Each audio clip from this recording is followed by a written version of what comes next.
آقا علیہ السلام نے فرمایا کہ حسن ادب، اچھا ادب سیکھنا اور اچھے ادب پر زندگی گزارنا، اچھی سیرت، اخلاق اور ادب،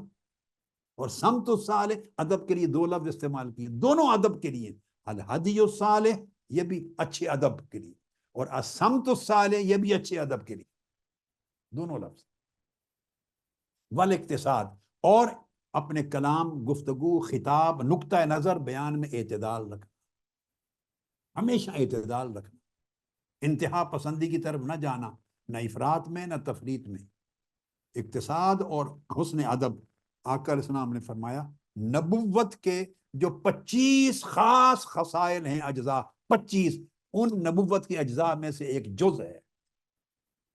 جو لازمی اجزاء اور خصائص نبوت ہیں اور شمائل انبیاء ہیں، جن صفات کے بغیر کسی نبی کو نبوت عطا نہیں کی جاتی، وہ جو لوازمات ہیں نبوت کے، ان خصائل میں سے یہ ایک خصلت ہے۔ یہ حدیث امام بخاری نے تو الادب المفرد میں بیان کی، مگر امام مالک نے الموطا میں بھی روایت کی، امام احمد نے مسند میں بھی، امام ابو داؤد نے سنن میں بھی۔ یہ حسن ادب کا، یعنی جو میں نے کہا دین اور ادب، یہ مقصد ہے کہ دین کا وجود ہی نہیں ہے ادب کے بغیر۔ جو آدمی ادب سے خالی ہو گیا، سمجھو وہ دین سے خالی ہو گیا۔ پھر اہل علم کے بھی آداب ہیں، اسی طرح اہل دعوت کے بھی آداب ہیں، جتنی چیزیں بیان کی۔ علم علم نہیں رہتا، علم میں نافع نہیں بنتا جب تک مکارم اخلاق کا لباس نہ ہو اس کے، اور جب تک اس کے آداب ظاہر و باطن کے عمدہ نہ ہو، اس کے چہرے پر طلاقت اور خوشی ہو، مسرت ہو، یبوست خشکی نہ ہو چہرے پر، ہمیشہ سلامتی کا باعث بنے، اپنے غصے کو کنٹرول کرے، کسی کی طبیعت کے لیے اذیت کا باعث نہ بنے جب خطاب کرے یا جب لوگوں کو دین کی دعوت دے اپنی زندگی میں، اور اگر کوئی زیادتی کرے تو برداشت کرے، انصاف پر عمل کرے، دوسروں کے لیے راحت پیدا کرے، دوسروں کے لیے تلطف، لطف اور انصاف پیدا ہو، سب کے لیے محبت دل میں رکھے، اور کسی کے لیے غل اور حسد نہ رکھے، کسی کے خلاف بغی، سختی،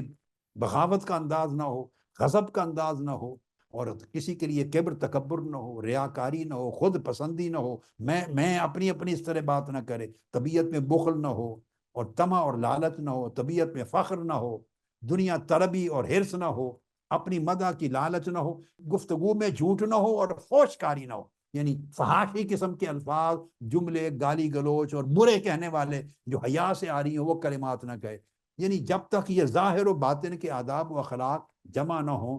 علماء، اولیاء اور سلف صالحین کہتے ہیں کہ وہ شخص دین کی دعوت ہی نہ دے۔ دین کی دعوت کے لیے یہ چیزیں ضروری ہیں۔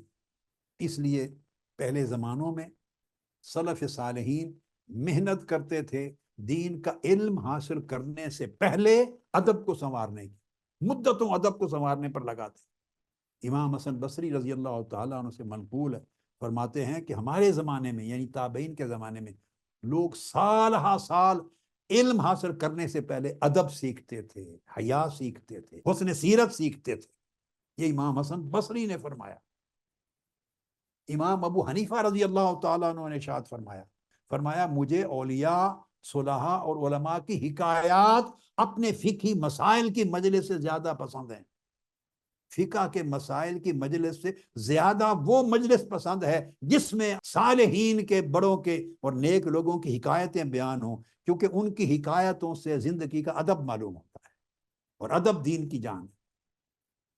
امام مالک رضی اللہ تعالیٰ عنہ فرماتے ہیں کہ میری والدہ، امام مالک فرماتے ہیں میری والدہ مجھے تلقین کرتی تھی، کہتی تھی بیٹے حضرت ربیعہ کے پاس جایا کرو، ربیعہ کی مجلس میں بیٹھا کرو، اور ان سے علم سیکھنے سے پہلے ادب سیکھا کرو۔ جس بندے کے پاس پہلے ادب نہیں ہے، اس کا علم اس کے لیے سانپ بن جائے گا۔ ادب کے بغیر علم اژدہا بن جائے گا، سانپ بن جائے گا، ڈسے گا۔ حضرت عبد الرحمن بن قاسم فرماتے ہیں کہ میں حضرت امام مالک کی صحبت میں 20 برس رہا، 20 برس،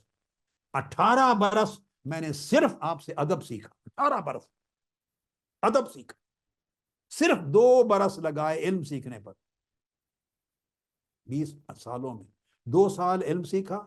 کتب اور علم اور فنون روایات پڑھی، 18 سال صرف حسن ادب سیکھا، اور جب آخری وقت تھا وفات کا، وہ رو پڑے، کہتے ہیں آج دل میں آتا ہے کاش وہ 2 سال علم والے آخری وہ بھی ادب سیکھنے پہ لگا دیتا۔ جو ادب سیکھنے سے ملتا ہے وہ خالی علم سیکھنے سے نہیں ملتا۔ اگر علم ہو ادب نہ ہو تو زہر ہے، سانپ ہے، اور اگر ادب ہو علم نہ ہو تو علم نہ ہونے کا نقصان ہے، مگر پھر بھی نفع ہے ادب کا، کیونکہ حسن سیرت ہے، حسن اخلاق ہے، حیا ہے، اچھی عادات ہیں، وہ دین کی روح ہے۔ حضرت عبداللہ ابن مبارک رضی اللہ تعالیٰ نے فرمایا کہ حقیقت یہ ہے لوگوں کہ 2/3 حصہ دین کا ادب ہے۔